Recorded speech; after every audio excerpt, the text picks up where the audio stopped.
Hello बच्चों, let's read this question and the question says that Rooplal left one third of his property to his son, one fourth to his daughter and the remaining to his wife. If the wife's share was worth rupees 32,000, how much money did Rooplal have? Now let's see the options. Option A 76,800, option B 77,880, option C 78,000 and option D 76,000। तो आइए अब इस question को यहाँ पर हम solve कर लेते हैं। इस क्वेश्चन में कहा गया है कि जो रूपलाल है उसने वन थर्ड प्रॉपर्टी तो की है अपने सन के लिए, वन फोर्थ अपनी डॉटर के लिए और जो रिमेनिंग है वो अपनी वाइफ के लिए, और जो वाइफ का शेयर है वो 32,000 का है। तो हमें बताना है कि रूपलाल के पास कितनी मनी थी। तो यहाँ पर हम की कॉन्सेप्ट यूज़ करेंगे, कॉन्सेप्ट दैट लेट। तो यहाँ पर हम लेट कर लेंगे कि जो टोटल मनी थी, let the total money that Ruplal have, जो रूपलाल के पास थी, रूपलाल हैव बी एक्स, उसे हम मान लेते हैं कि एक्स थी उसके पास टोटल मनी। अब क्या कहा गया है कि उसने अपने सन के लिए कितनी दी है, वन थर्ड।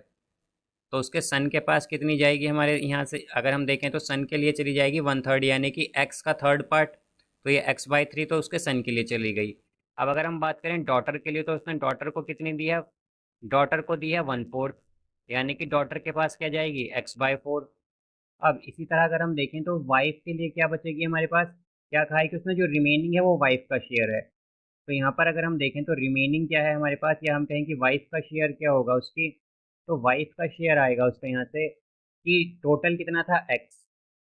अब एक्स में से सन और डॉटर को देने के बाद जो बचा वो सब किसका है, वाइफ का। यानी कि यहाँ पर हमारे पास एक्स माइनस करना पड़ेगा हमें, एक्स में से एक्स माइनस थ्री और माइनस एक्स बाय फोर।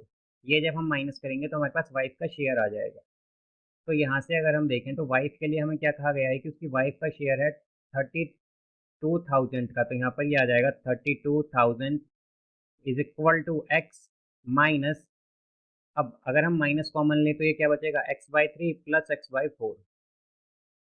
तो यहाँ से इसे हम सॉल्व करेंगे तो ये आएगा 32,000 is equal to X minus, अब यहाँ पर अगर हम एलसीएम लें तो एलसीएम क्या आएगा, 12।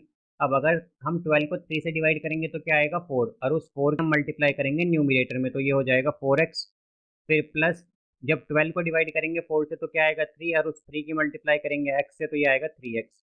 तो यहाँ से इसे सॉल्व कर लेंगे तो ये हो जाएगा 32,000 is equal to X minus 7x by 12। अब यहाँ से हम क्या करेंगे, इसी तरह अगर देखें तो ये आएगा 32,000। अब यहाँ से हम अगर देखें तो हमारे पास x के डिनोमिनेटर में क्या है, x के डिनोमिनेटर में है 1, तो यहाँ पर एलसीएम क्या आ जाएगा, 12।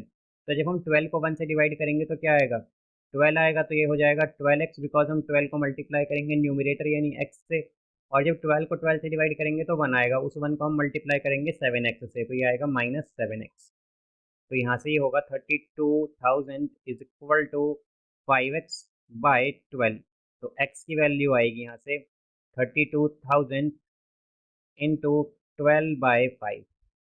तो इसे अब सॉल्व कर लें तो x की वैल्यू हो गई, तो x हो गया यहाँ पर 76800, ये x की वैल्यू है। और x क्या था, यही वो अमाउंट था जो हमने लेट किया था कि जो रूपलाल के पास है। तो यहाँ पर इसका आंसर क्या हो जाएगा हमारे पास, इसका आंसर होगा option A 76800। So I hope you understood it well. Best of luck. Thank you.